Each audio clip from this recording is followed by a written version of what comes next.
Bugungi kunda oziq-ovqat mahsulotlari sifati, xavfsizligi masalalari har bir fuqaroning hayoti va salomatligiga bevosita ta'sir ko'rsatadi. Aynan shu tushuncha asosida Qoraqalpog'iston Respublikasi Ichki ishlar boshqarmasi, Jamoat xavfsizligi xizmati, Jamoat tartibini saqlash boshqarmasi karantin tadbirlarini ta'minlash guruhi tomonidan tuman veterinariya sanitariya ekspertiza laboratoriya xodimlari bilan hamkorlikda joylarda nazorat tadbirlari bilan bir qatorda oziq-ovqat xavfsizligi veterinariya sanitariya qoidalariga rioya etilishi ham targ'ib qilinmoqda.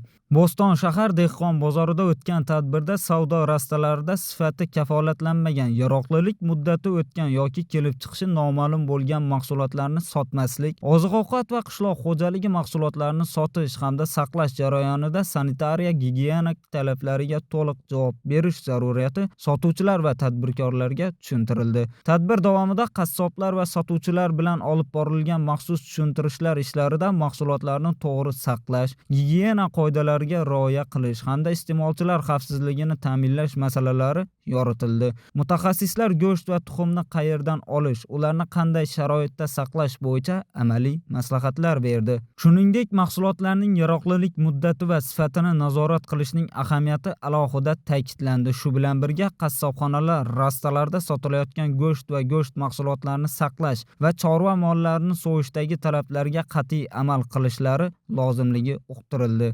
O'tkazilgan targ'ibot tadbirlari davomida qo'lda tayyorlangan mahsulotlarga e'tibor qaratildi. Qo'lda tayyorlangan karam tuzlamasi va boshqa sabzavotli tuzlamalardan laboratoriya tekshiruvi o'tkazish maqsadida namunalar olindi. Olingan namunalar tegishli hujjatlar bilan birga keyingi chuqur tekshiruvlar o'tkazish maqsadida tuman veterinariya sanitariya ekspertiza laboratoriyasiga topshirildi. Laboratoriya sharoitida o'tkaziladigan tekshiruvlar mahsulotlardagi zararli mikroorganizmlar, kimyoviy qo'shimchalar, shuningdek sanitariya gigiyenik me'yorlariga muvofiq darajasini aniqlashga imkon beradi. Bunday tekshiruvlar iste'molchilarga xavfli bo'lishi mumkin bo'lgan mahsulotlarni sotuvdan oldin aniqlash, aholining salomatligini saqlash va oziq-ovqat zaharlanishlarining xavfini oldini olishda ham muhim ahamiyat kasb etadi. Qoraqalpog'iston Respublikasi Ichki ishlar ministrligi, Jamiyatlik qavmsizlik xizmati, Jamiyatlik tartib saqlov boshqarmasi, karantin ilojlarini ta'minlash to'pori xizmatkorlari hamda Qoraqalpog'iston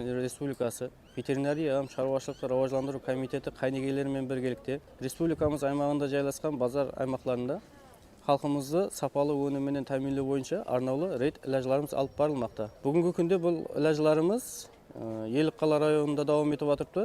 Yeliqqal'a rayoni ichki ishlar bo'limi Jamiyatlik tartib saqlov to'pori ag'a inspektori hamda boshqa tegishli qaynigelar bilan birgalikda rayon aymog'idagi bozorda joylashgan oziqlik unumlar, go'sht ham go'sht unumlarining safosini tekshiruv bo'yicha tekshiruv ilojlari olib borilmoqda. Bu ilojlarimiz davomida aniqlangan qoidabuzarliklar bo'yicha fuqarolarimizga tegishli tartibda ayıplar solinib o'tiribdi. Hamda go'sht unumlarining safolari tekshirilib, tegishli tartibda tekshiruv ishlari olib borilmoqda. Shu qatorda xalqimizdan so'rab qolar edik, bozor aymoqlarida go'sht unumlarini sotib olgan vaqtlarida unumlarning safosini, jaralaniq muddatlarini qarab olsa maqsadga muvofiq bo'lar edi. Qoraqalpog'iston Respublikasi Ichki ishlar vazirligi Jamoat xavfsizligi xizmati, Jamoat tartibini saqlash boshqarmasi karantin choralarini ta'minlash guruhi xodimi o'tkazilgan bu kabi nazorat targ'ibot tadbirlari Ellikqal'a tumanida oziq-ovqat xavfsizligini ta'minlash borasidagi ishlarning uzviy va tizimli ekanligini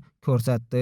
Eng muhimi, bu harakatlar ortida fuqarolarni sifatli va sog'lom mahsulotlar bilan ta'minlashga qaratilgan chuqur mas'uliyat yotibdi. Har bir sotuvchining o'z ishiga vijdonan yondashuvi va sanitariya me'yorlariga qat'iy rioya etishi nafaqat jarimalardan qochish, balki jamoat salomatligiga qo'shilgan beqiyos hissa ekanligi uqtirildi. Kelgusida ham bunday tadbirlar orqali aholi xavfsizligi va savdo madaniyatini oshirish ustida ishlar davom ettiriladi.